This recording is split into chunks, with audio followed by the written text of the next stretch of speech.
قوة إلا بالله العلي العظيم. أعوذ بالله من الشيطان الرجيم. بسم الله الرحمن الرحيم. الحمد لله رب العالمين بارئ الخلائق أجمعين باعث الأنبياء والمرسلين والصلاة والسلام والتحية والإكرام على البشير النذير السراج المنير سيدنا ونبينا وشفيعنا إن شاء الله أبي القاسم محمد.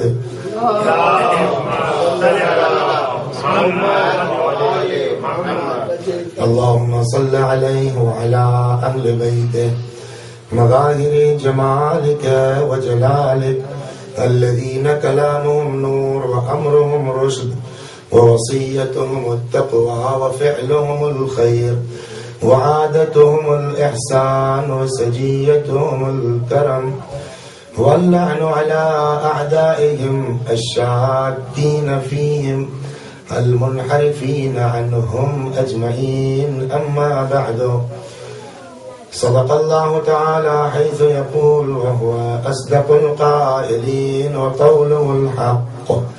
أعوذ بالله من الشيطان الرجيم. بسم الله الرحمن الرحيم. ولنبلونكم بشيء من الخوف والجوع ونقص من الأموال والأنفس والثمرات وبشر الصابرين الذين إذا أصابتهم مصيبة قالوا إنا لله وإنا إليه راجعون أولئك عليهم صلوات من ربهم ورحمة وأولئك هم المهتدون. صلوات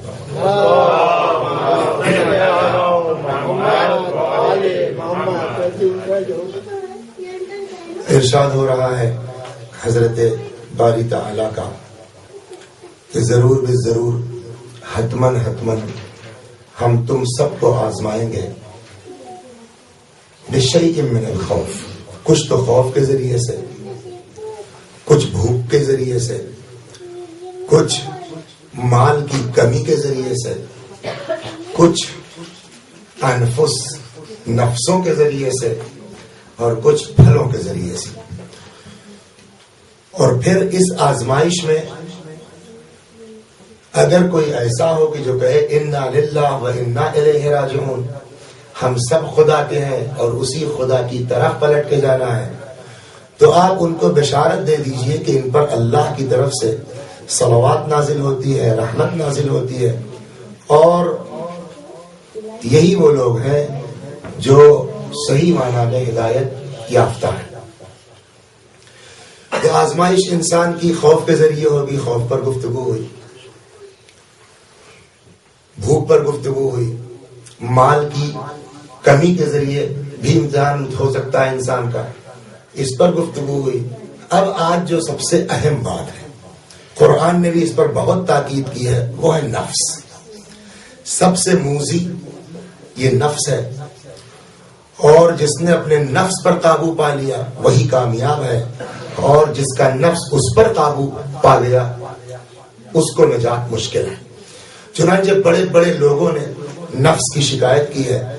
سورہ یوسف میں آئیے آپ، 13ویں پارے کی ابتدا یہیں سے ہوتی ہے، وما ابرئ نفسی ان النفس لامارۃ بالسوء. نفس گناہوں کی طرف آمادہ. البتہ نفس کی قسمیں ہیں، آگے بھی گفتگو آ رہی ہے، لیکن یہ کہ ہر انسان اپنے نفس سے پریشان ہے. چنانچہ آپ مفاتیح میں جائیے، امام زین العابدین سلام اللہ علیہ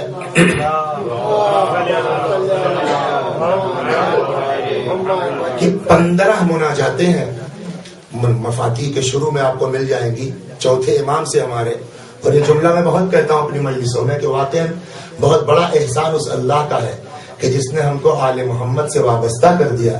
کسی مذہب کے پاس خدا سے بات کرنے کا وہ سلیقہ اور ڈھنگ نہیں ہے جو اہل بیت کے طفیل میں ہمارے پاس ہے.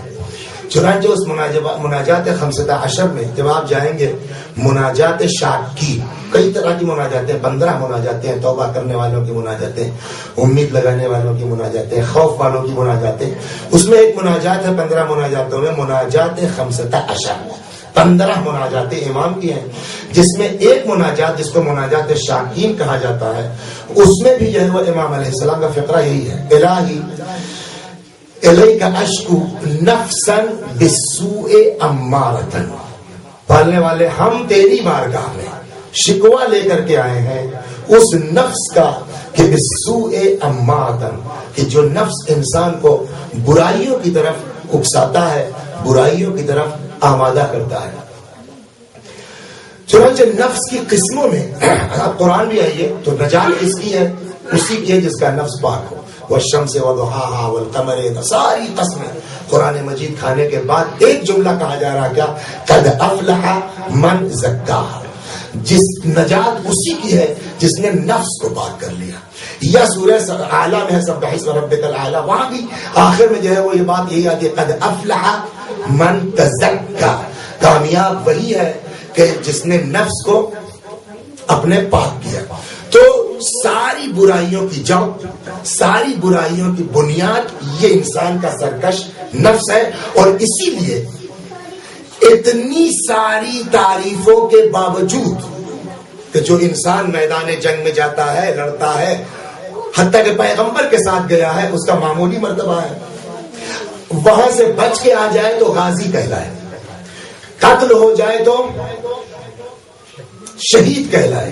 یعنی دونوں صورتوں میں، جس کو کہتے ہیں ہماری اردو زبان میں کہ جہاد کرنے والوں کے دونوں ہاتھ میں لڈو ہے، غازی بن گئے تب بھی ماوا، قتل ہو گئے تو قتل ہونے پر 2 جگہوں پر قرآن مجید نے، دیکھیے ایک چیز یہ ہوتی ہے کہ قرآن مجید تکرار بلا وجہ نہیں کرتا۔ ایک جگہ ارشاد ہوا وَلَا تَحْسَبَنَّ الَّذِينَ قُتِلُوا فِي سَبِيلِ اللَّهِ أَمْوَاتًا۔ اچھا یہ گفتگو کس سے ہے؟ صاحبان اسلام سے ہے نا، کہ دیکھو جو اللہ کی راہ میں قتل ہو گئے انہیں مردہ نہ سمجھو۔ تو اللہ کو جنہوں نے اللہ مان لیا ہے ان کے لیے ایک آیت کافی تھی کہ اللہ کہتا وَلَا تَحْسَبَنَّ الَّذِينَ قُتِلُوا فِي سَبِيلِ اللَّهِ أَمْوَاتًا، جو لوگ اللہ کی راہ میں قتل ہو گئے انہیں مردہ نہ سمجھو۔ یا دوسری آیت جو کہہ دیتے وَلَا تَقُولُوا لِمَن يُقْتَلُ فِي سَبِيلِ اللَّهِ، وہ لوگ جو اللہ کی راہ میں قتل ہو گئے انہیں مردہ نہ کہو۔ ایک آیت اگر اللہ تبارک و تعالی نازل کر دیتا تو کیا یہ بیچارے مومن مسلمان جو اس وقت تھے ان کو یقین نہ آتا؟ 2 آیتوں کی ضرورت کیا تھی؟ تکرار کا تو سبب یہ ہے کہ آدمی کی سمجھ میں نہیں آیا، تکرار یہ یقین نہیں ہے تو آدمی تکرار کرے۔ پہلے دن کی مجلس اگر آپ کو یاد ہو کہ کسی کلام میں تاکید پیدا کرنے کے لیے لام لگایا جاتا ہے اور آخر میں نون لگا دیجیے آپ، تنوین والا نون یاد ہے نا آپ کو؟ یہاں وہ لگا ہوا وَلَا تَحْسَبَنَّ، ہرگز گمان نہ کرنا، تو اتنی تاکید کے بعد پھر ڈبل آیت کی ضرورت کیا تھی؟ اب اس سے عظمت کا اندازہ کیجیے۔ چنانچہ جو ہے اب اگر آپ غور کیجیے گا تو ہمارے یہاں حیات اور موت کی پہچان کیا ہے؟ نبض چل رہی ہو، سر جسم پر سلامت ہو، دل دھڑک رہا ہو، اس کو کیا کہا جائے گا؟ زندہ ہے۔ نبض ڈوب چکی ہو، قلب کا چلنا رک گیا ہو، سر جسم سے الگ ہو گیا ہو، تو وہ مردہ کہا جائے گا؟ نہیں کہا جائے گا، تو مر گیا ہے آدمی۔ کبھی کبھی دیکھیے ہوتا ایسا ہے کہ کچھ چیز حقیقت ہوتی ہے، صحیح ہوتی ہے، لیکن سماج کہتا ہے کہ مناسب نہیں ہے۔ صلوات پر محمد کچھ چیز حقیقت ہوتی ہے، صحیح ہوتی ہے، لیکن سماج کہتا ہے کہ یہ بات مناسب۔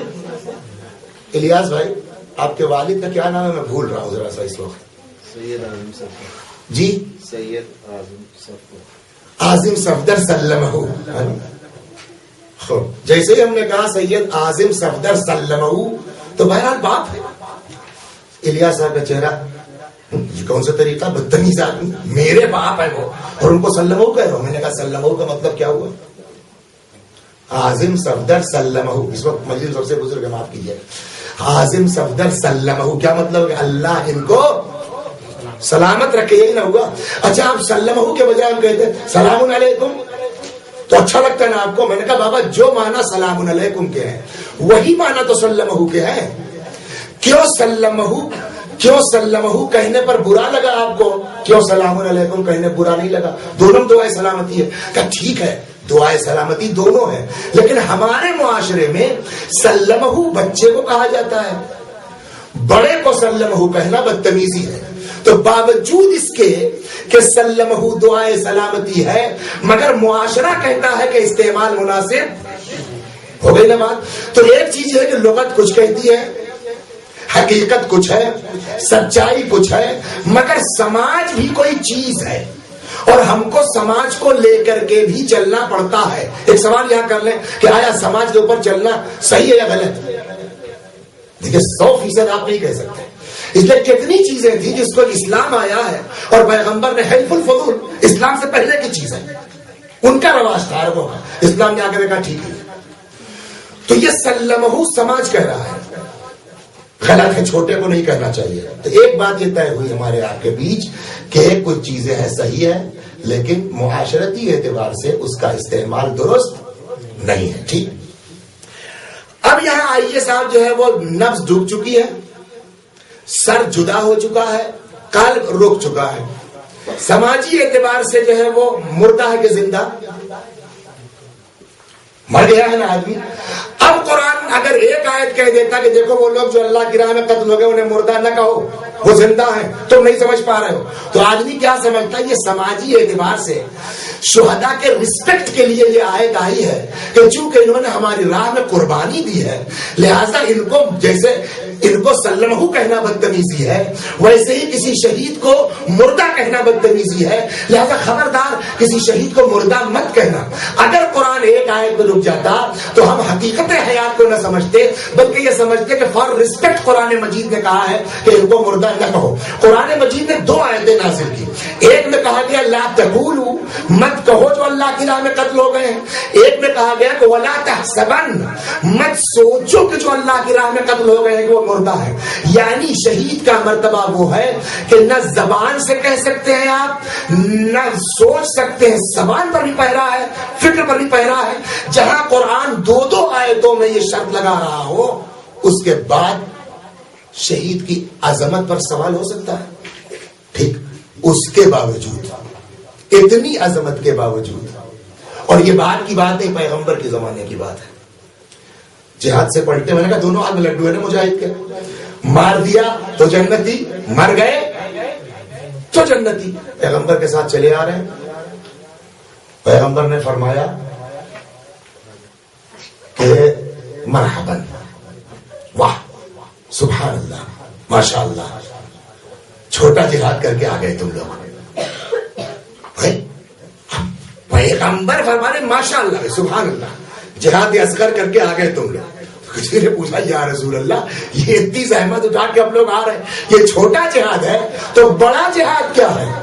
اب پیغمبر نے فرمایا بڑا جہاد جہاد نفس ہے، جہاد النفس جہاد اکبر ہے. تو اب آپ یہ سوچئے کتنا بڑا سرکش ہے.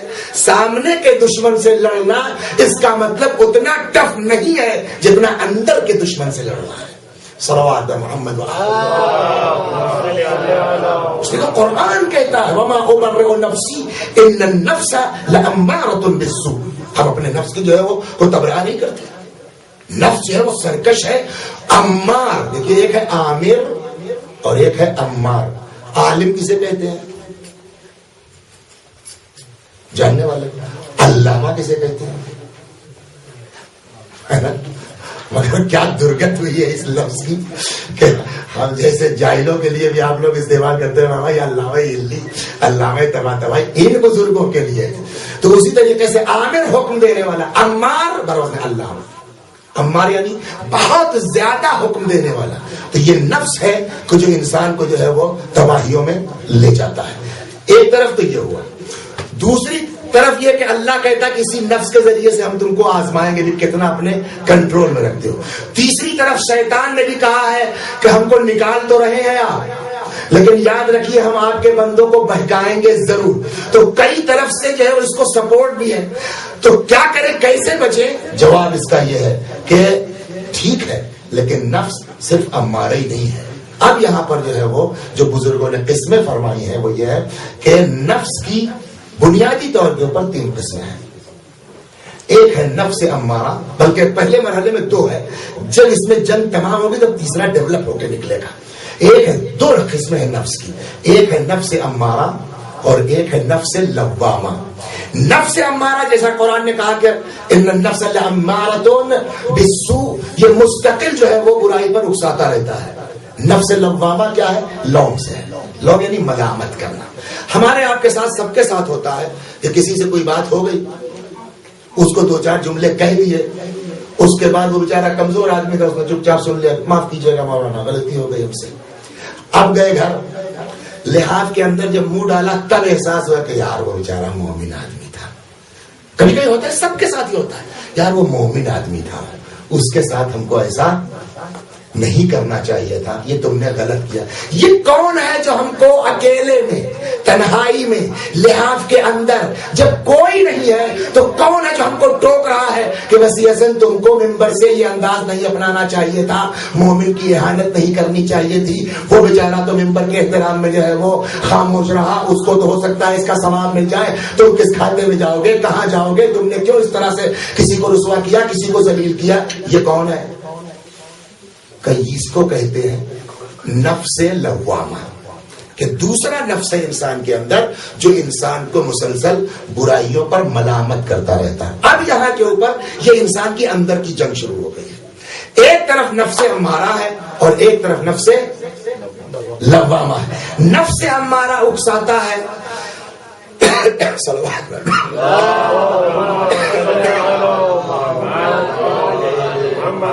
نفس امارہ اکساتا ہے انسان کو گناہ پر. نفس لوامہ انسان کی ملامت کرتا، نہیں یہ بات اچھی نہیں ہے، یہ بات غلط ہے، یہ بات مناسب نہیں ہے. اس نفس امارہ اور نفس لوامہ میں مسلسل جنگ چلتی رہتی ہے. اب انسان کی اپنی طاقت کے اوپر ہے. کبھی یہ ہوتا ہے کہ نفس امارہ حاوی ہو جاتا ہے، نفس لوامہ ختم ہو جاتا ہے. تو شروع میں تو یہ ہوتا تھا کہ کوئی جرم کرتے تھے، کوئی خطا کرتے تھے، کوئی گناہ کرتے تھے تو انسان کو احساس ہوتا تھا کہ یار غلط کیا، یہ ہوتا تھا. لیکن ہوتے ہوتے اب اس منزل پر پہنچ گیا ہے آدمی کہ بڑے سے بڑا جرم کر لے انسان کو احساس تک نہیں ہوتا. یہ احساس کہاں گیا کہ یہ نفس امارہ کے مقابلے میں چونکہ نفس لوامہ ختم ہو چکا ہے، لہٰذا اب وہ احساس گناہ بھی انسان سے جاتا رہا، بلکہ اس منزل پر پہنچ جاتا ہے آدمی کہ گناہ نہ کرے تو کھانا ہضم نہیں ہوتا. آپ کو ایسی تاریخ مل جائے گی، ہم اور آپ، ایک دمبا سامنے ذبح ہوتا ہے تو ایک عجیب سی کیفیت انسان کی ہوتی ہے قلب میں. اور وہ کون سے افراد ہیں کہ جو آدمی کو ذبح کرتے ہیں اور ان کو ذرا سا درد نہیں ہوتا؟ یہ وہی لوگ ہیں کہ جن کا نفس لوامہ ختم ہو چکا ہوتا ہے، نفس امارہ شیر ہو چکا ہوتا ہے. حجاج ابن یوسف ثقفی کے لیے تاریخ کا بیان ہے کہ 1,00,000 قیدی اس کے قید خانے میں تھے. کس کے؟ حجاج کے. جس میں جو ہے تقریباً 40,000 عورتیں تھیں اور ایک بھی غیر مسلم نہیں تھے. غیر مسلم تو نہیں بلکہ یوں کہیے کہ غیر علوی نہیں تھے، بغیر چھت کی. آپ ذرا سوچئے کوفہ، اس کی گرمی، بغیر چھت کے 1,00,000 آدمی کیمپس میں چھوڑ دیے گئے ہوں. دھوپ جب نکلتی ہے نا تو دیوار کے قریب جائیے تھوڑا سایہ رہتا ہے. یہ اس کی دیواروں پر، مڈیروں پر آدمی پتھر لیے بیٹھے رہتے تھے. حجاج کی تاریخ میں یہ ملتا ہے کہ اگر کوئی بندہ خدا بیچارہ دھوپ سے بچنے کے لیے دیوار کی طرف آ رہا ہے تو وہ وہیں سے ڈھیلا مارتے تھے کہ وہاں سے ہٹو. یہ انسانی تو ہے. کہتے ہیں اس کے سامنے انسان ذبح کیے جاتے تھے، کھوپڑیوں کے اوپر دسترخوان بچھا کر کے اور کھانا کھایا جاتا تھا. یہ کم ہے. اب یہاں پر آئیے شہید دست غیب رحمت اللہ علیہ سے ایک روایت نقل کرتا ہوں. ٹی وی کی 2 قسمیں ہیں. صلوات محمد. ایک تو ہو گئے اس ظاہری قلب کی ٹی وی، دماغ کو جو ہے وہ کیا کہتے ہیں، قلب کے اوپر کوئی داغ آ گیا، کوئی دھبا آ گیا، یہاں جائیے وہاں جائیے، کسی ڈاکٹر کے پاس جائیے اور چاہے اپنا دوا دے کے. نفس کی بھی ٹی وی ہوتی ہے، اس میں بھی داغ لگتے ہیں. مرحوم شہید دست غیب رحمت اللہ علیہ فرماتے ہیں کہ جب انسان، یہ بہت توجہ سے سنیے، مرحوم شہید دستغیب رحمت اللہ علیہ فرماتے ہیں جب انسان گناہ کرتا ہے تو اس کے قلب پر ایک سیاہ داغ نمودار ہو جاتا ہے. اگر توبہ کر لیتا ہے تو وہ داغ دھل جاتا ہے، اور اگر توبہ نہیں کرتا، دوسرا گناہ کرتا ہے، تو ابھی تک تو لوامہ تھا، وہ بیچارہ کہہ رہا بھائی یہ غلط کیا یار، چلو توبہ کرو، معافی کرو، یہ کرو وہ کرو. دوسرا گناہ کیا وہ داغ بڑھ جاتا ہے، تیسرا گناہ کیا وہ داغ بڑھ جاتا ہے، چوتھا گناہ کیا وہ داغ بڑھ جاتا ہے، پانچواں گناہ کیا وہ داغ بڑھ جاتا ہے، یہاں تک کہ شہید دستغیب رحمت اللہ علیہ رضوان اللہ علیہ معلم اخلاق، عظیم معلم اخلاق، واقعا کہ جن کے جو ہے وہ آواز سن کے انسان کا دل لرزتا ہے کہ لگتا ہے واقعی باعمل انسان ہے، کہ جن کا اثر ہمارے اوپر، اس لیے کہ آدمی اگر باعمل ہوتا ہے تو اس کی زبان میں خدا اثر عطا فرماتا ہے. اگر انسان جرم کرتا ہے، گناہ کرتا ہے، تو اس کا گناہ جو ہے وہ توبہ کر لے داغ دھل جاتا ہے. اگر اس نے توبہ نہیں کیا، دوسرا گناہ کیا، داغ بڑھ جائے گا، تیسرا کیا داغ بڑھ جائے گا، چوتھا کیا داغ بڑھ جائے گا، پانچواں کیا داغ بڑھ جائے گا، یہاں تک کہ آتے آتے پورا قلب انسان کا سیاہ ہو جائے گا. اور نتیجہ اس کا یہ ہوگا کہ کل تک گناہ کرتا تھا تو ایک ذرا سا افسوس ہوتا تھا، اب گناہ کرتا ہے تو کوئی توجہ اور کوئی افسوس نہیں ہوتا. یہ کون سی منزل ہے؟ یہ وہ منزل ہے کہ جب انسان کا نفس جو ہے وہ لوامہ کا ختم ہو چکا ہوتا ہے، نفس امارہ اس کا حاوی ہو چکا ہوتا ہے. اللہ فرماتا ہے کہ ہم تم کو آزمائیں گے اسی نفس کے ذریعے سے، کتنا تم اپنے نفس پر قابو رکھ رہے ہو، کتنا تم اپنے نفس پر کنٹرول کر رہے ہیں.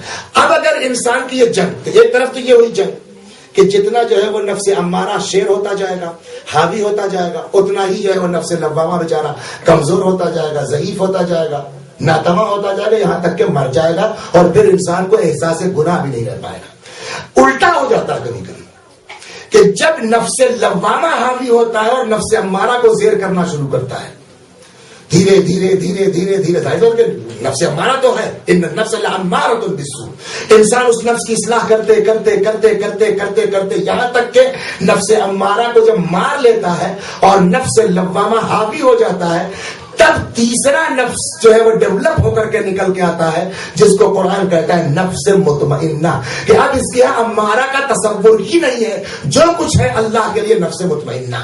صلوات پر محمد.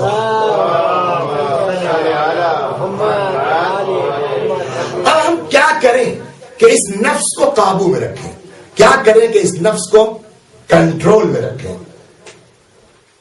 روایت کہتی ہے کہ اس نفس کو نصیحت کرتے رہو. مولا امیر المؤمنین امام حسن علیہ السلام سے نصیحت فرماتے ہیں، بنیا بنیا احی قلبک بالموعظہ. کیسے اس دل کو، نفس لوامہ کو کیسے زندہ کیا جا سکتا ہے، نفس امارہ کو کیسے زیر کیا جا سکتا ہے؟ اس لیے کہ دیکھیے ایک چیز ہے جس کو کہتے ہیں نفحات، سب کے ساتھ یہ ہے. کبھی کبھی ہوتا ہے ایسا نا کہ آج بہت نماز پڑھنے کا دل چاہ رہا ہے، ہوتا نہیں ہوتا ہے، آج بہت جو ہے وہ نماز کے بعد وہاں سے آواز آ رہی کھانا تیار ہے، رکو ذرا یہ والی دعا بھی پڑھ لیں. وہ ایک عجیب سا تقویٰ طاری ہو جاتا ہے کبھی کبھی انسان کے اوپر، دعا پڑھ رہا ہے اور نماز پڑھ رہا ہے اور عبادت کر رہا ہے. اس کو کہتے ہیں روایات میں نفحات. یہ کس طرح کی کچھ ہوائیں چلتی ہیں کہ جب انسان جو ہے خدا کی طرف قریب ہونے لگتا ہے، روایت کہتی ہے کہ اس وقت کو غنیمت جانو. جب اس طرح کے تمہارے حالات ہوں تو اس میں جتنا کر سکتے ہو اتنا کر لیا کرو. تو یہ تو کچھ نفحات کے حالات ہوتے ہیں. اسی طریقے سے اس کا الٹا ہو جاتا ہے. مجلس میں آدمی بیٹھا ہے، 2-4-10 منٹ تک جو ہے اس نے ادھر ادھر کی باتیں سنی، بڑا مومن ہو گیا، باہر نکلا ختم ہو گیا. 1-2 دن کے بعد جو ہے بالکل بات ہی بھول گئی ہے. لہذا امام نے فرمایا بار بار واز کی نصیحتوں میں بیٹھو، بار بار واز کی نصیحتوں میں. اور یہ نہیں کہ تم بہت بڑے علامہ ہو گئے ہو تو تم کو واز کی جو ہے ضرورت نہیں ہے. ہماری تاریخ بزرگوں کی، علماء کی بتلاتی ہے کہ جب علماء ایک دوسرے سے ملتے تھے، بزرگ تب وہ ایک دوسرے سے کہتے تھے کہ نصیحت کیجیے، واز کیجیے. ہو سکتا ہے سامنے والا ہم سے زیادہ مومن و متقی ہو، اس کی زبان میں زیادہ اثر ہو تو اس کا اثر ہمارے اوپر آ جائے. لہذا مولا سلام اللہ علیہ فرماتے ہیں بنیا، اپنے بیٹے کس سے؟ امام حسن علیہ السلام سے، بنیا احیی قلبک بالموعظہ. آج میں پوچھنے کے ساتھ یہ تبلیغی مجلسوں کی ضرورت کیا ہے؟ یہ تبلیغی مجلسوں کی آغاز ضرورت کم از کم اگر مجمع کے لیے نہ ہو تو ذاکر کے لیے تو ہو سکتا ہے مفید ہو جائے، کچھ تو غیرت کھائے گا کہ یہ وسیع حسن تم 8 دن سے جو ہے تقریر کر رہے ہو، تو کم از کم اس مجمع سے شرما کر کے کچھ تو جو ہے اس کے اوپر عمل کر لو. جو تم بیان کر رہے ہو تو مجمع کے لیے نہ بھی مفید ہو تو کم از کم بیان کرنے والے کے لیے تو مفید ہو سکتی ہے نا. لہذا ضروری ہے کہ واعظ کی مجلسیں منعقد کی جائیں اس نفس کو کنٹرول کرنے کے لیے. احیِ قلبک بالموعظہ، بیٹا اپنے نفس کو زندہ کرو واعظ کے ذریعے سے، اپنے نفس کو زندہ کرو نصیحتوں کے ذریعے سے. لوہا زنگ لگتا ہے نا، تلوار زنگ لگتا ہے نا، اس میں زنگ میں کیا کرتا ہے پھر آدمی جا کے صاف کر، کیا کہتے ہیں اردو میں؟ شان نشان، سان لگوایا جاتا ہے انسان کے جو ہے. حدیث کہتی ہے کہ جیسے تلوار کو زنگ لگتا ہے اور اس کو جا کے جلا دی جاتی ہے، سان لگوائی جاتی ہے، ویسے ہی روایت کہتی ہے کہ دل کو بھی زنگ لگتا ہے، یہ بھی دل بھی کند ہو جاتا ہے. تو کیا کرے، اس کی چمک کیسے واپس آئے، اس کو سان کیسے لگوائی جائے؟ امام فرماتے ہیں بالموعظہ، واعظ کی نشستوں میں بیٹھو، نصیحت کی نشستوں میں بیٹھو. اور کیا کرو کہ تم جو ہے وہ تمہارا نفس قابو میں رہے، قبرستان جاؤ، قبرستان جا کے بیٹھو. یہ میرے باپ کی قبر ہے، یہ میرے بھائی کی قبر ہے، یہ میرے دادا کی قبر ہے. ان کے پاس کیا تھا، کیا لے کے یہ قبر میں گئے ہیں، کل کو ہم کو بھی قبر میں جانا ہے. اے نفس قابو میں رہے، اے نفس کنٹرول میں رہے. 2 چیزیں ہو گئی، قبرستان جائے آدمی، بیٹھے وہاں نصیحت حاصل کرے. تیسری چیز جو سب سے مضر ہے اور ہم سب اس میں مبتلا ہیں، سبحان اللہ مولانا کیا مجلس پڑھی آپ نے، کیا کہنا صاحب، آپ کے جیسا تو کوئی ہے نہیں، اس سے پرہیز. آپ کہیں کیا بک رہے ہیں؟ میں نے کہا حدیث کہتی ہے نہ اپنی تعریف کے چکر میں پڑھو نہ دوسروں کی تعریف کے چکر میں پڑھو. چنانچہ روایت کہتے ایاک والمدح، یہ وہ آفتیں ہیں جو نفس کو لاحق ہوتی ہیں، جس میں نفس مغرور ہو جاتا ہے. ایاک والمدح فإنه الذبح، خبردار بچو، پرہیز کرو کسی کی تعریف سے. فإنه الذبح، کسی کی مدح کرنا، کسی کی تعریف کرنا اس کو قتل کرنے کے برابر ہے. عجیب، اس لیے کہ جب آدمی کو مدح کی جائے گی نا، جب آدمی کی تعریف کی جائے گی تو اس کے اندر غرور پیدا ہوگا، اس کے اندر گھمنڈ پیدا ہوگا. اور جب اسی لیے امام نے کیا فرمایا، جو واقعی تو دوست کی پہچان پتہ ہے، روایات میں کیا کہی گئی، احب، چھٹے امام سے 2 حدیثیں ہیں یاد آگے سن لیجیے. احب اخوانی الی من اہدى الی عیوبی، سب سے بہترین دوست ہمارا وہ ہے کہ جو ہمارے عیوب کو ہمیں ہدیہ کر دے، کہ تمہارے اندر یہ کمی ہے، تمہارے اندر یہ خامی ہے، تمہارے انداز کلام میں یہ عیب ہے. یہ دشمنی نہیں ہے، یہ دوستی ہے. اور مجھ کو آج تک یاد ہے اپنے اوپر، بزرگ خدا انتقال ہو گیا، ان کا خدا غریق رحمت کرے، 2 کمیاں میرے اندر، کمیاں تو خیر اب بھی ہیں، ایسا نہیں کمیاں نہیں ہیں، لیکن 2 کمیاں تھی جو ممبر سے بالکل ظاہر تھی. ایک یہ کہ بات کرتے کرتے یوں کرتے تھے، اور دوسرے سال جو سلوات سے زور آیا تو یوں مارتے تھے، مانا پٹ سے آواز نکلتی تھی، پورے مائک سے ڈنگ سے بولتے اور بے توجہ تھے. وہ بزرگ سے بجائے اکثر بیٹھتے تھے. پایا کہنے لگا کہ اگر اجازت ہو تو میں تم کو 2 باتیں بتاؤں. میں نے کہا جی فرمائیے. کہا یہ جو مجلس پڑھتے ہوئے کھانا کھاتے ہو یہ چھوڑو تو، اور یہ جو تم تالیاں بجاتے ہو ممبر بیٹھ کے تالی بجانا اچھی بات نہیں ہے. تو دیکھیے وہ فطرت ہے نا آدمی کی. ایک مرتبہ لگا تو میں نے کہا یہ کون سا عیب ہے. پھر گئے سی ڈی اپنی لے آئے، سی ڈی نہیں کہ تب کیسٹوں کا سلسلہ تھا، کیسٹ لے آئے، اور جس مجلس کی انہوں نے بات کی تھی انہی کے کسی قرآن عزیز کی مجلس جس میں وہ تھے، کیسٹ لگائی گئی، بیٹھ کے دیکھا میں نے، اور تب مجھ کو خود بھی لگا یہ کیا کر رہا تھا. احب، خدا غریق رحمت کرے اس انسان کو، احب اخوانی الی من اہدى الی عیوبی، بہترین دوست. اور امام فرما رہے ہیں بہترین دوست ہمارے نزدیک ہمارا وہ ہے جو ہمارے عیوب کو ہدیہ کر دے، اور جو ہمارے جو ہے وہ عیب کے اوپر پردہ ڈالے، جس کو ہم محبت سمجھتے ہیں. امام فرماتے ہیں وہ تمہارا محب نہیں ہے، وہ تمہارا دشمن ہے. من داہنک فی معایبک فہو عدو، جو تمہارے عیب پر چربی لگائے، جو تمہارے عیب مطلب ہے تمہارے عیب پر پردہ پوشی کرے، وہ تمہارا دوست نہیں ہے، وہ تمہارا دشمن ہے۔ تو اصل چیز ہے نفس کی اصلاح کرنا۔ چنانچہ یہ تو دوسروں کی بات ہوئی نا، یہاں پیغمبر امیر المؤمنین سلام اللہ علیہ فرماتے ہیں کہ ہر انسان کو اپنے نفس میں، جیسے دشمن کی کمینگاہ میں بیٹھتا ہے آدمی، ویسے اپنے نفس کی کمینگاہ میں بیٹھنا چاہیے۔ چنانچہ مولا فرماتے ہیں من ذم نفسہ اصلحہ، جس نے اپنے نفس کی مذمت کی اس نے گویا اپنے نفس کی اصلاح کے لیے قدم رکھا۔ ومن مدح نفسہ، جس نے اپنے نفس کی تعریف کی، میں تو یہ اور میں تو آگا کیا کرتا ہوں نا، میرا مزاج تو یہ، جہاں یہ میں شروع ہوا، مولا فرماتے ہیں ذبحہا، اس نے اپنے آپ کو قتل کر ڈالا ہے، اس نے اپنے آپ کو ذبح کر ڈالا ہے۔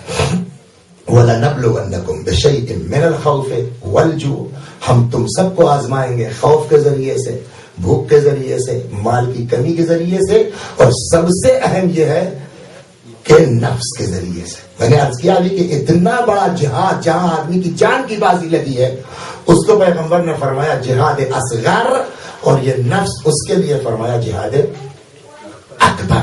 اور اس جہاد اکبر میں جو مدد کر دے نا، اللہ اکبر۔ ہو سکتا ہے آپ کے ذہن میں اس لیے داستان بہت مشہور ہے، ممکن ہے آپ کے ذہن میں محفوظ ہو، لیکن اس سے آپ واعظ اور موعظہ اور گناہ سے کسی کو بچانے کی اپنی عظمت کا اندازہ کر سکتے ہیں کہ وہ ولو ٹھیک ہے ناراض ہو گیا ہے وقتی طور کے اوپر، لیکن اس کے حق میں بھی فائدے مند ہے، ہمارے حق میں بھی فائدے مند ہے۔ چچا بزرگ آدمی ہے، نماز پڑھنا ہے، اللہ اکبر، شیطان کا وعدہ ہے خدا سے نا کہ ہم کو آپ نکال تو رہے، ہم آپ کے بندوں کو بہکائیں گے ضرور۔ اللہ نے فرمایا ٹھیک ہے جاؤ، جو ہمارے مخلص بندے ان پر تمہارا اثر نہیں ہوگا۔ اور ایک چچا بڑے مومن آدمی، یہ نفس جو ہے نا، یہ نفس امارہ جو شیطان کا دوست ہے، ایک بزرگوار تھے، انہوں نے جو ہے وہ ایک دن شیطان کو دیکھ لیا، عالم تھے، انہوں نے کہا بھیا پیچھا چھوڑو گے شیطان سے؟ اس بزرگوار نے کہا پیچھا چھوڑو گے؟ تو کسی اونچائی پر پہاڑ پر دیکھا، کہا نیچے دیکھ رہے ہو؟ کہا کہ جب تک اس کھائی میں گرا نہیں لوں گا تب تک اپنی کوشش نہیں چھوڑوں گا۔ اور یہ بات ہے، دشمن جو جتنے دشمن ہیں سب ہار تھک کر کے آخرکار صلح مصالحت کر لیتے ہیں، لیکن شیطان ایک ایسا دشمن ہے جو کبھی صلح پر راضی نہیں ہوتا، یا ہار جائے گا یا ہم کو جہنم میں پہنچا دے گا۔ جتنا ایمان آدمی کا بڑھتا جائے گا، جتنا تقوی بڑھتا جائے گا، اتنا ہی اس کے نفس کے سلسلے میں شیطان کی کوششیں بڑھتی جائیں گی۔ چنانچہ چچا بیچارے مسجد میں مستقل نماز دعا اللہ اللہ لگے ہیں، ایسے کہ ان کے ایک آدمی کے لیے شیطان نے میٹنگ بلا دی۔ یہ کبھی کبھی آدمی تک شیطان نے ایک آدمی کے لیے اپنی پوری میٹنگ بلا دی کہ بھائی ان کو، اس بوڑھے کو کیسے جو ہے بہکایا جائے۔ کسی نے کہا صاحب میں بہکا دوں گا، کیسے؟ کمال بن کے، کہ یہ اتنا اونچا ہو چکا ہے کہ اب مال اس کے اوپر اثر انداز نہیں ہوگا۔ دوسرے نے کہا صاحب میں بہکا دوں گا، کیسے؟ کہ دولت بن کر کے، کہا یہ بلند ہو چکا ہے، دولت پہ اس پہ اثر نہیں ہوگا۔ تیسرے نے کہا صاحب میں بہکاؤں گا، تم کیسے؟ کہا زمین بن کر کے، جائیداد بن کر کے، کہ یہ اس کا نفس اتنا پاک ہو چکا ہے کہ اب نہ زمین اس پر اثر انداز ہوگی، نہ اس پر جائیداد اثر انداز ہوگی، نہ اس پر عورت اثر انداز ہوگی۔ ایک نے کہا کہ سر میں بہکاؤں گا شیطان سے، شیطان نے کہا میں نہیں کہہ رہا ہوں میں بہکاؤں گا۔ کہ تم کیسے بہکاؤ گے؟ کہ ویسا ہی بن کے، صلوات بر محمد۔ اس کی بھی، اس پر بھی توجہ میرے بھائیوں بہت ضروری ہے۔ میں ویسا ہی بن کے، نماز پڑھتا ہے نا، نماز پڑھ کے، شیروانی پہنتا ہے، شیروانی پہن کے، قبا پہنتا ہے، قبا پہن کے، امامہ پہنتا ہے، امامہ پہن کے بہکاؤں گا۔ آغاز شیطان کا کوئی خاص لباس نہیں ہے، شیطان شیروانی بھی آ سکتا ہے، شیطان ٹوپی پہن کے بھی آ سکتا ہے، شیطان قبا پہن کے بھی آ سکتا ہے، شیطان امامہ پہن کے بھی آ سکتا ہے۔ ہم کو ہوش میں رہنا چاہیے کہ ہم جو ہے وہ کہاں کس کے سامنے کھڑے ہیں۔ اس نے کہا ٹھیک ہے، شیطان نے کہا ٹھیک ہے تم کر سکتے ہو، جس کو بہکانا ہے ویسا ہی بن کے بہکاؤں گا میں جا کر کے۔ یہ مومن ہے، مومن بن کے بہکاؤں گا، نماز پڑھ رہا ہے، نماز پڑھ کے بہکاؤں گا۔ آ گئے اور چچا بیچارے جس مسجد میں نماز پڑھ رہے تھے وہاں کھڑے ہو گئے، انہوں نے نماز شروع کر دی۔ تو آدمی نماز پڑھے گا بیچارہ مومن، تو ظاہر سی بات ہے اس کو وضو بھی کرنا ہے، اس کو پیشاب لگے گا تو پھر وضو بھی کرے گا، بھوک بھی لگے گی، کھانا بھی کھائے گا، استراحت بھی کرے گا. آرام 24 گھنٹہ کوئی عبادت تھوڑی کر سکتا ہے. لیکن شیطان کو نہ بھوک لگنی ہے، نہ وضو کرنا ہے. اللہ کے لیے پڑھنا تب نہ وضو کرنا ہے، نہ وضو کرنا، کچھ کرنا نہیں ہے. لہٰذا آ کر کے اس کے چچا کے سامنے اللہ اکبر. دیکھیے ایک چیز اور ہے، نفس کا اتنا پاک ہونا بہت مشکل ہے، اور اگر ہو جائے تو بہت بڑی بات ہے.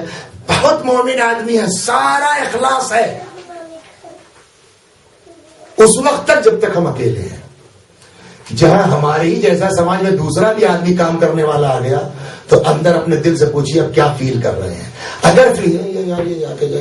اگر اس طرح کی فیلنگ آ گئی ہے تو اس کا مطلب کہ ابھی ہمارا نفس اس طہارت کی منزل پر نہیں. اور کہنے کا مطلب نہیں، یہ عیب تو خود ہمارے اندر شاید آپ سے کئی گنا زیادہ ہو. صلوات پر محمد.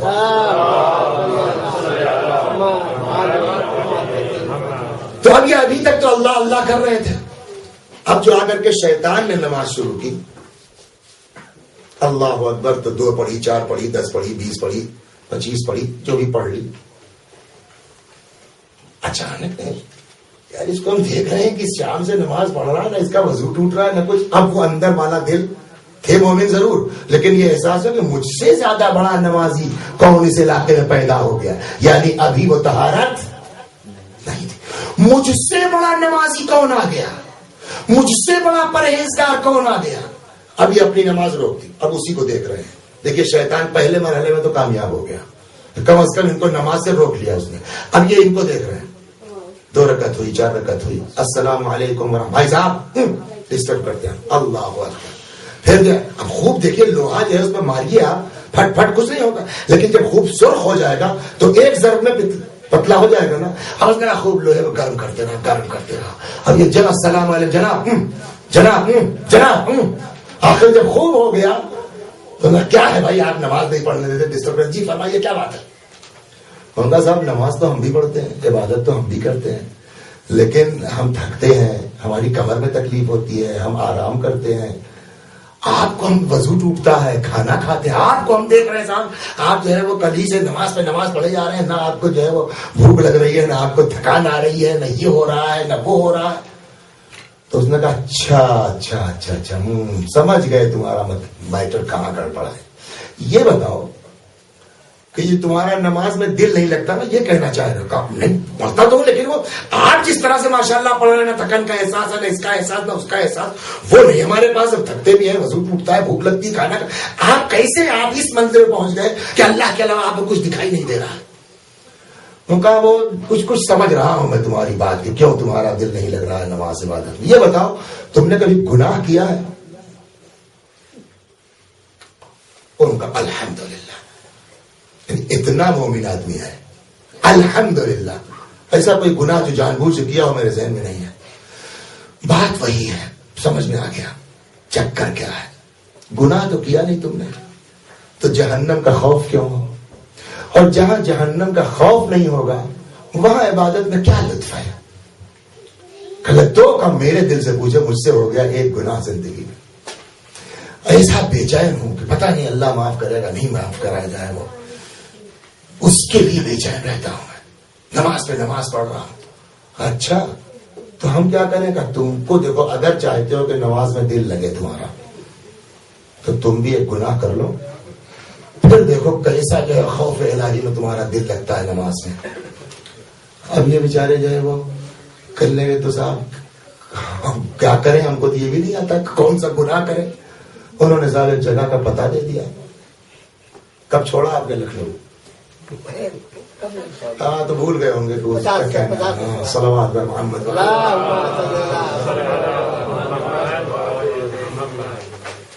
تو انہوں نے صاحب ایک جگہ کا تعین کر دیا، گناہ بتا دیا.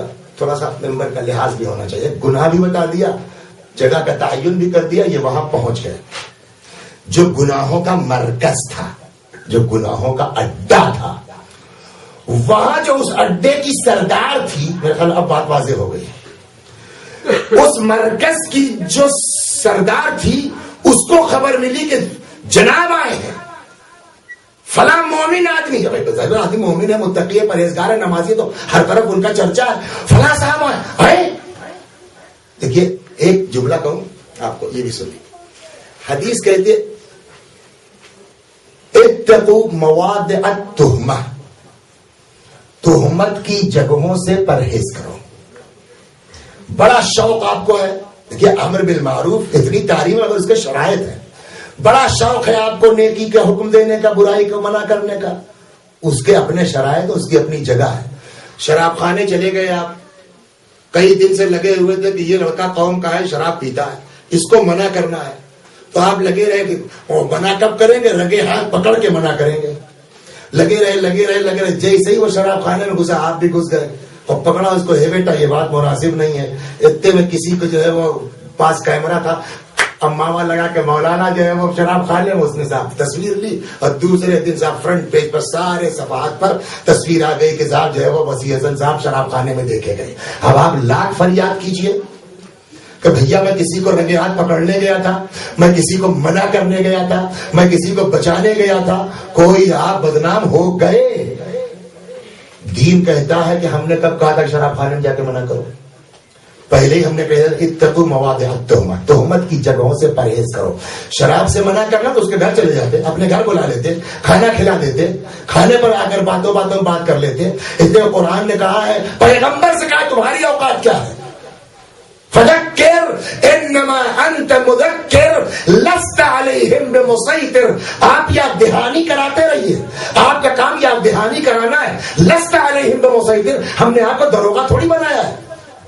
امر بالمعروف نہی عن المنکر وہ حکومت کا کام ہے. اگر امام موجود ہو تو ان کی ذمہ داری، ہماری آپ کی ذمہ داری نہیں کہ کسی کو آپ ڈنڈا لے کے دوڑا لیجیے.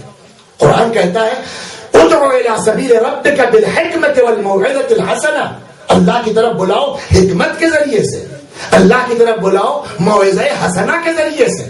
10 آدمیوں کے بیچ کھڑے ہو کے کہیں یار تم کو شرم نہیں آتی ہے، تم شیعہ بن کے شراب پیتے ہو، کل تک تو چھپ کے پی رہا تھا، آج آپ کے غصے میں ظاہر کے چلو جو کرنا ہو کر دو. یہ طریقہ نہیں ہے تبلیغ کا، یہ انداز نہیں ہے تبلیغ کا. انداز وہ ہے کہ انسان حکمت کے ساتھ آئے اور اس وقت تبلیغ کرے جب اس کو یہ اندازہ ہو کہ میری بات کا اثر ہوگا، اور جہاں یہ یقین ہے کہ میری بات کا الٹا اثر ہوگا. شریعت کہتی ہے آپ کے اوپر امر بالمعروف واجب نہیں ہے. صلوات بر محمد. چچا آ گئے تو اب ان لوگوں کے ذہن میں یہ نہیں ہے کہ ماشاء اللہ یہ بزرگوار اس لیے تو نہیں آئے ہوں گے. اب وہ سب گھبرا گئے کہ چچا آئے ہیں تبلیغ کے لیے. وہ بیچاری جو ہے وہ اپنا پردہ وردہ کر کے، چچا کے احترام ہے بھائی بزرگ آدمی پتہ نہیں کیا ان کو تقویٰ سوار ہو گیا ہے کہ یہاں چلے آئے گے تبلیغ کرنے کے لیے. کسی کے تصور میں بھی نہیں ہے کہ اتنا بڑا بزرگ مومن متقی پرہیزگار اللہ والا آدمی آ جائے گا یہ کرنے کے لیے. وہ بیچاری آئی پردے وردے میں. جی فرمائیے چچا کیسے تشریف لایا؟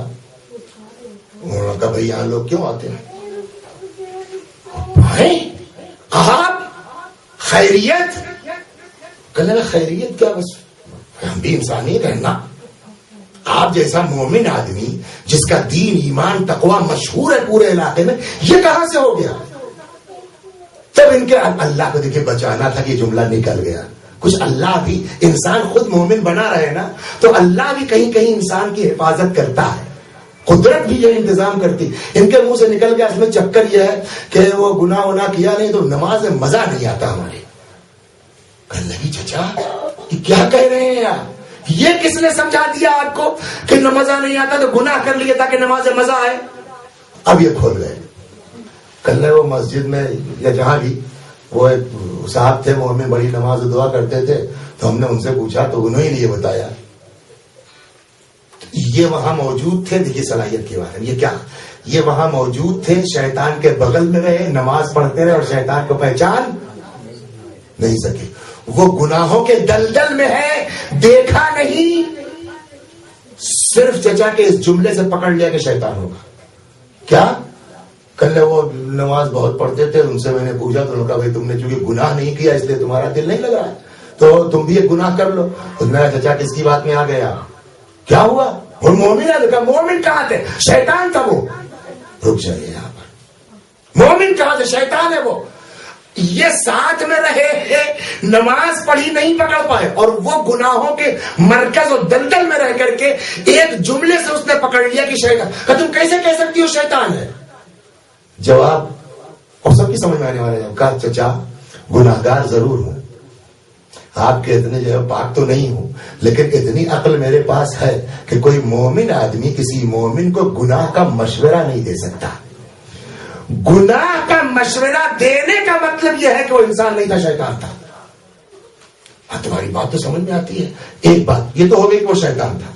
دو، آپ یہاں سے واپس جائیے، وہاں اگر وہ انسان دکھائی دے جائے تو کہیے کیا مطلب اب نہیں دکھائی دے گا. راز فاش ہونے کے بعد شیطان کا دوسرا کام ہے کہ وہ فرار ہو جاتا ہے، وہ رکتا نہیں ہے.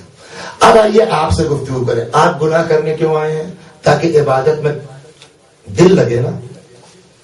کوئی گارنٹی ہے کہ گناہ کے بعد زندہ رہیے گا؟ عبادت میں دل لگانے کے لیے دوران گناہ مر گئے تو کیا ہوگا؟ صلوات محمد.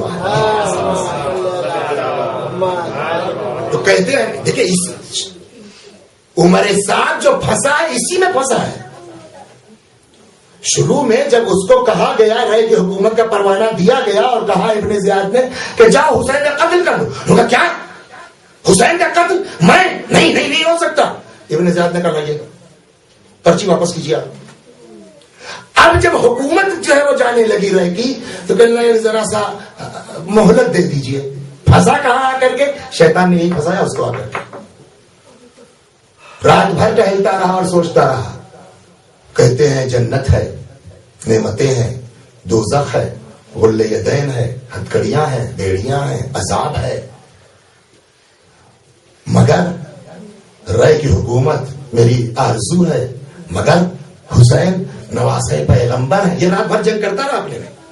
حسین نواسے پیغمبر ہے، حسین کا قتل معمولی چیز نہیں ہے، مگر وہ رائے منیتی ہے، رائے میری آرزو ہے، رائے میری خواہش ہے. جانتے ہیں کہاں اس نے اس گناہ کا فیصلہ کیا؟ اسی بنیاد پر آ کر کے کہ اگر یہ بات سچ بھی ہے. اول تو اس نے کہا یقولون، کہتے ہیں کہ جنت و جہنم ہے، نہیں ہوئی تو رہ بھی گیا اور آخرت میں کچھ ہے ہی نہیں. اور اگر ہے بات سچی تو ابھی حسین کا قتل کر دیتے ہیں، رائے کی حکومت کر لیتے ہیں. سأتوب بعد سنتین، سال دو سال کے بعد توبہ کر لیں گے. ملا موقع توبہ کا، اور وہ بھی قتل انسان کے بعد توبہ. تو پہلی چیز جو اس مومنہ نے ان کو سمجھائی، چچا کیسی بات کرتے ہیں آپ؟ اگر گناہ کے بعد آپ کو جو ہے توفیق، وہی جو شروع میں کہا، انسان ایک گناہ کرتا ہے سیاہ داغ آ جاتا ہے، توبہ کر لے مٹ جائے گا، لیکن دوسرا کرے داغ پڑ جاتا ہے. کوئی ضروری ہے کہ آپ کو جو ہے وہ زندہ رہیں عبادت میں دل لگنے کے لیے؟ چلیے ٹھیک ہے، مان لیا زندہ رہ گئے تو کوئی ضروری ہے کہ آپ زندہ رہیں گے آپ تو توبہ کی توفیق بھی مل جائے گی؟ جان بوجھ سے گناہ کرنے آئے ہیں نا. ہو سکتا ہے اس گناہ کے بعد دوسرا گناہ، پھر تیسرا گناہ، پھر توبہ کی توفیق ہی نہ ملے آپ کو، تو کیا کیجیے گا؟ کہنے لگا یہ بھی صحیح ہے. کہ تیسری چیز، آپ زندہ رہ گئے، آپ نے توبہ کی توفیق مل گئی، توبہ کر لی، کوئی اللہ میاں سے اسٹیمپ لکھوایا کہ اللہ معاف ضرور کرے گا. کہ یہ چیز ہم کو اللہ کا رحم، پہلے دن یا دوسرے دن کی مجلس سے اللہ کا رحم عظیم ہے، لیکن اس کے باوجود یہ یقین نہیں ہونا چاہیے کہ ہم معاف ضرور کر دیے جائیں گے. یہ خدا نے کسی کو گارنٹی نہیں دی ہے. اور اسی لیے جو ہے وہ مذہب کے رہنما جو ہمارے ائمہ علیہ السلام ہیں وہ ہم کو بیچ میں رکھنا چاہتے ہیں. اللہ کی رحمت سے مایوس بھی نہ ہو اور اللہ کے جو ہے وہ رحمت کی بنیاد پر جری ہو کر کے اس کا گناہ بھی نہ کرو. کوئی گارنٹی ہے کہ اللہ تبارک و تعالیٰ معاف کر دے گا آپ کو؟ ہاں یہ بھی بات صحیح تمہاری. کہ چلیے جانے دیجیے، آپ زندہ رہ گئے، آپ نے توبہ کر لی اور اللہ نے آپ کی توبہ قبول کر لی. چلیے یہ بھی بالفرض مان لیتے جب کوئی گارنٹی نہیں، قبول کر لی. یہ بتائیے چچا، نیا کپڑا جس میں کوئی داغ و دھبا نہیں ہے وہ بہتر ہے یا وہ کپڑا جس میں دھبا لگ گیا ہے، کاٹ کے اس میں رفو کیا گیا ہو یا پیوند کیا گیا ہو یا صفائی کی گئی ہو، ہلکا سا دھبا اس میں باقی ہو، وہ بہتر ہے؟ پھر نیا بے داغ کپڑا. کہتا آپ کیوں داغ لگانے کے لیے آئے؟ اور میں آپ کو گارنٹی سے کہتی ہوں آپ وہاں جائیے، اب وہ شخص آپ کو وہاں نہیں ملے گا. ادھر اس مومن واعظ کی عظمت یہ ہے، نصیحت کی عظمت یہ ہے، خود بھی بچتا ہے آدمی، دوسرے کو بھی بچاتا ہے آدمی. ادھر یہاں سے یہ نکلے، ادھر اللہ نے اسرائیل کو حکم دیا ملک الموت کو، جاؤ اس عورت کی روح قبض کر لو. روح قبض ہو گئی. اب چونکہ اس نے میرے اس بندے کو گناہ سے بچایا جس نے میرا گناہ نہیں کیا تھا، لہذا ان کو میں نے اسی ایک عمل پر معاف کیا اور اب گناہ نہ یہ کرنے پائے، روح نکالو اس کی. مر گئی. کہتے ہیں حضرت موسیٰ علیہ السلام کا زمانہ تھا. جب وہ مر گئی تو جبریل آئے. اسرائیل تو روح لے کے چلے گئے. جبریل آئے. جبریل نے کہا موسیٰ اللہ فرماتا ہے کہ ایک خاص کنیز مؤمنہ کا انتقال ہو گیا ہے, آپ جائیے اس کے غسل و کفن میں خود اپنی نگرانی میں کروائیے, شریک ہوئیے. موسیٰ نے کہا وہ مشہور زمانہ ہے, جبریل پبلک کیا کہے گی مجھ کو اس کے غسل و کفن میں. کہے موسیٰ اللہ فرماتا ہے کہ اس عورت نے میرے اس بندے کو گناہ سے بچایا ہے جس نے ساری زندگی گناہ نہیں کیا تھا. تو آپ نے اندازہ کیا کہ وعظ کی نشستوں کی اہمیت کس قدر ہے, وعظ کی مجلسوں کی اہمیت کس قدر ہے. پتہ نہیں ایک بندے مومن اگر راہ راست پر آ گیا آپ کے وعظ کے انعقاد کی مجلس میں, ذاکر بھی کامیاب, آپ کی مجلس بھی کامیاب, اور وہ آدمی جو راہ راست پر آیا ہے وہ تو کامیاب ہی ہوا. یہ چیز جو انسان کا امتحان ہوگا نفس کے ذریعے سے, بس آخری فقرے اور ختم دعا وہ سب سے سخت ہے. ہم کو اپنے نفس پر توجہ دینی چاہیے, اور اس کا بہترین طریقہ یہ ہے کہ جیسا کہ امام نے فرمایا واعظ کی نشستیں منعقد کرو, قبرستان جاؤ, وہاں جا کے مردوں سے نصیحت حاصل کرو. وہ مشہور ہے امیر المومنین مجھول العقا میں کہ جا رہے تھے, اچانک مولا رکے اور مردوں سے خطاب کیا, اما الاموال فقد قسمت واما الازواج فقد نکحت. تمہاری بیویوں نے تمہارے بعد شادیاں کر لی دوسری, تمہارا مال وارثوں نے تقسیم کر لیا ہے. پوری تفصیل بیان کر دی مولا نے. یہ تو تھی خبر ہمارے پاس تمہارے متعلق جو ہم نے بتا دی, وہاں کی کیا ہے بتاؤ. اس کے بعد مولا متوجہ ہوئے اپنے اصحاب کی طرف کہ اگر ان کو اجازت مل جاتی بولنے کی تو یہ سارے مردے ایک جملہ کہتے کہ ان خیر الزاد التقوی, سب سے بہترین چیز خوف خدا اور تقوی الہی ہے. واعظ کی نشستیں 1, قبرستان جانا 2. اگر کوئی تعریف کرے اس کو منع کیجیے, بھیا میں تعریف کے قابل نہیں ہوں, من آنم کہ من دانم, میری کیا اوقات ہے میں جانتا ہوں. خود اپنے بھی اعتبار سے آدمی کو اپنی مدح نہیں کرنی چاہیے, اس لیے کہ مدح کرنا انسان کو اپنی بھی وہ قتل کے برابر ہے. انسان کے اندر غرور پیدا ہوتا ہے, اور جب غرور پیدا ہوگا وہی ہلاکت کا سبب ہے. خاکساری نفس کو جتنا دبا سکتا ہو آدمی دباتا جائے. چنانچہ بلندی ہونا چاہتے ہو نا, دبا کے بلند ہو. حدیث کہتی ہے ما تواضع احد الا رفعه اللہ, کسی نے بھی دنیا میں تواضع نہیں کی مگر یہ کہ اللہ تبارک و تعالی نے جو ہے وہ اس کو اس کائنات میں بلندی عطا کی ہے. پروردگار تجھے واسطہ ہے محمد و آل محمد کا کہ یہ جو نشستیں برکت امام حسین سلام اللہ علیہ سے, ورنہ کہاں کس کے پاس یہ 2 مہینہ سسٹم ہے کہ جہاں جو ہے وہ بارش ہو برف ہو سب کو اکٹھا کیجئے, اور اکٹھا کر کے تبلیغی کام کون کر سکتا ہے؟ یہ امام حسین سلام اللہ علیہ کا احسان ہے, ان کی قربانی کا سبب ہے کہ آج ایک آواز انسان لگا دیتا ہے بنا مجلس حسین. ہر آدمی جس کے پاس یہ وقت ہے حسین کی مجلس میں دوڑا چلا آتا ہے. مولا آپ نے کل کو کربلا میں قربانی دی تھی, یہی کہتے نا کہ میں اس لیے نکلا ہوں تاکہ نانا کی امت میں اصلاح کر سکوں, میں اس لیے نکلا ہوں کہ ان آمر بالمعروف وانہا عن المنکر, تاکہ لوگوں کو نیکیوں کا حکم دوں برائیوں سے منع کروں. مولا آپ کے نام پر یہ لوگ آئے ہیں, یا حسین ہم کو توفیق عطا کیجیے کہ پہلے خود سدھر سکے, پہلے اپنے کو ٹھیک کر سکے, اس کے بعد جس مقصد کے تحت مولا آپ نے قربانی دی ہے وہ مقصد آپ کا منبروں سے بیان کر سکے. اللہ اکبر. سارے کے سارے لوگ شہید ہو گئے, حتیٰ کہ حسین ابن علی سلام اللہ علیہ بھی اس دنیا سے چلے گئے, شہید ہو گئے. آگ لے کر کے لوگ خیام حسینی کی طرف آئے. بس ایک پیغام آج اپنے بھائیوں کو, اور ختم دعا, اس لیے کہ وقت زیادہ ہو گیا, مسائل مختصر کر دیتا ہوں میں.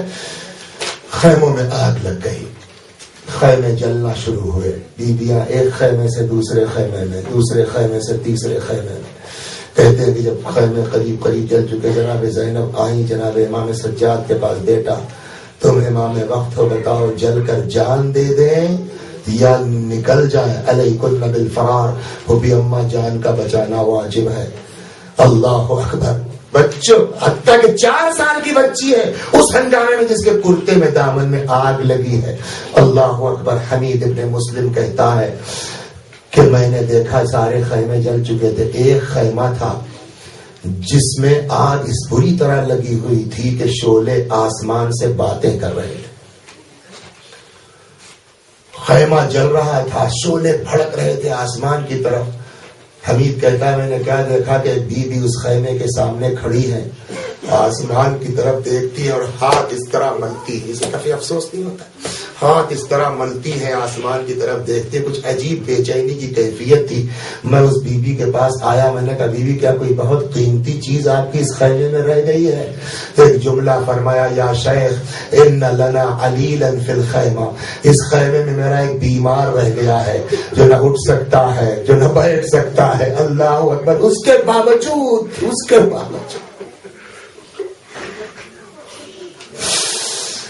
روایت اس ملعون نے نقل کر دی، مگر یہ نہیں کہتا کہ میں نے جا کے کہا کہ اچھا میں نکال دیتا، اس کے باوجود اور یہ کہتا ہے کہ میں نے دیکھا کہ ایک مرتبہ وہ معظمہ ان شولوں کے درمیان سے گئی ہے خیمے کے اندر، اور تھوڑی دیر میں کیا دیکھتا ہوں کہ اپنے کاندھے پر امام زین العابدین علیہ السلام کو لیے ہوئے جلتے ہوئے خیمے سے باہر آئی ہے۔ اجرکم علی اللہ۔ رات آ گئی، بچوں کی تلاش شروع ہوئی، بچوں کو ڈھونڈ کے لے آئے۔ اب آپ سے ایک سوال کرتا ہوں، کتنا تھکی ہوئی ہوگی زینب سلام اللہ علیہا؟ ہمارے آپ کے یہاں کیا ہوتا ہے، روزانہ 8 بجے مجلس ہوتی ہے، 9 بجے مجلس ہوتی ہے۔ شام غریبہ ہم کب کرتے ہیں؟ فوراً مغرب کے بعد، ہے نا؟ کیوں کہ صاحب آج پبلک فاتح سے تھی، آج پبلک جلوس میں تھی، آج پبلک نے ماتم کیا ہے، آج پبلک تھک گئی ہے نا، جلدی سے 10 منٹ کی شام غریبہ کر کے آدمی چلا جاتا ہے۔ کتنا تھکے ہیں ہمارا، کبھی ہم نے تصور کیا بی بی زینب کتنا تھکی ہے، شہزادی زینب کتنا تھکی ہے۔ روایت جو کہتی شب عاشور کے لیے کہ امام حسین سلام اللہ علیہ اور ان کے اصحاب کے خیموں سے شب عاشور اس طرح دعا اور عبادت کی آواز آتی تھی جیسے شہد کی مکھی کے بنبنانے کی آواز آتی ہے۔ آپ بتائیے، جہاں سارے اصحاب حسین تلاوت قرآن، دعا، نماز مصروف ہوں، وہ زینب سو رہی ہے۔ اس شب عاشور کے ہنگامے میں زینب سو پائیں گی؟ بہرحال یہ لوگ رات بھر عبادت کرتے رہے، زینب بھی عبادت و بیداری میں رہی۔ صبح ہوئی، جنگ شروع ہوئی، شہداء تو جا کر کے میدان میں شہید ہو کے آرام سے سو گئے، مگر زینب کو سکون کب ملا؟ کبھی غور کیا آپ نے کہ یہ شہزادی ہماری کتنا تھکی ہوگی؟ پوری شب عاشور کی جگی ہوئی زینب، عاشور کے دن بھر مصیبتوں پر مصیبتیں اٹھانے والی زینب، اللہ اکبر، شام غریبہ کی وہ سارے ہنگامے، خیموں کا جلنا، بچوں کا تلاش کرنا۔ اب آپ سوچئے کوئی ہے ایسا آلہ جو ناپ سکے کہ شہزادی زینب کتنا تھکی ہوں گی اس وقت؟ اور اب بتائیے کہ جب نصف نہیں معلوم، نصف شب، آدھی رات، کب بچے چیخ پکار کر کے سوئے ہوں گے، اتنی تھکی ہوئی زینب۔ اب تو زینب کو سو جانا چاہیے نا، بستر نہیں ہے، جلی ہوئی قنادے صحیح کہیں لیٹ کے تھوڑا سا آرام کر لینا چاہیے۔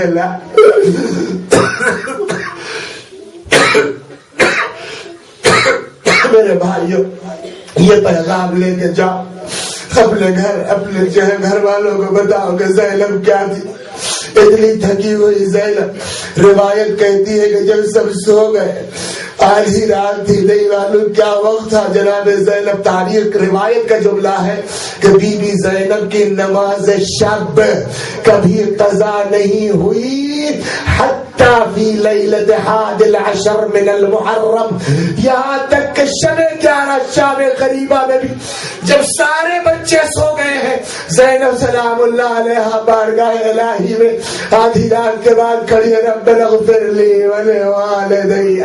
یہ کتنا بڑا ہم کو درس دے کے جا رہی ہے زینب، تم کتنا تھکے ہو، میں کتنا تھکی ہوں، لیکن اس کے باوجود اللہ کی عبادت سے، وہ بھی واجب نہیں، مستحب بھی نہیں چھوٹا ہے تمہاری زینب سے۔ اگر تم واقعی سچے زینب کے عزادار ہو تو ان کی سیرت پر چلو، اگر حسین کے چاہنے والے ہو تو ان کے راستے پر چلو۔ پروردگار، منبروں سے کہنا بہت آسان ہے، پالنے والے ممبروں سے بیان کرنا بہت آسان ہے. پالنے والے تو نہیں قرآن میں کہا ہے لما تقولوا ما لا تفعلون, کیوں وہ کہتے ہو جس پر خود عمل نہیں کرتے ہو. پالنے والے مجھ کو پتا ہے میں کتنا گندا ہوں, میں کتنا نالائق ہوں, کتنا گناہگار. یا اللہ مگر تجھے حسین کی قربانی کا واسطہ ہے, پروردگار ہم کو اپنے نفس کو پاک کرنے کی توفیق عطا فرما. یا اللہ جو ممبروں سے کہتے ہیں اس کے مطابق عمل کی توفیق عنایت فرما. ہمارے گناہوں کو بخش دے, ہمارے ماں باپ کے گناہوں کو بخش دے, ہمیں اعمال صالحہ کی توفیق کرامت فرما. جب تک زندہ ہے در اہل بیت سے وابستہ رکھ, مرنے کے بعد جو ہمارے معصومین میں جگہ کرامت فرما.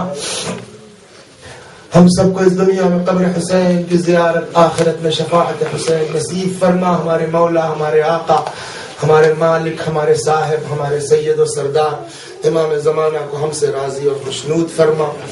وَسَيَعْلَمُ الَّذِينَ ظَلَمُوا أَيَّ مُنْقَلَبٍ يَنْقَلِبُونَ إِنَّا لِلَّهِ وَإِنَّا إِلَيْهِ رَاجِعُونَ. ما تنحسن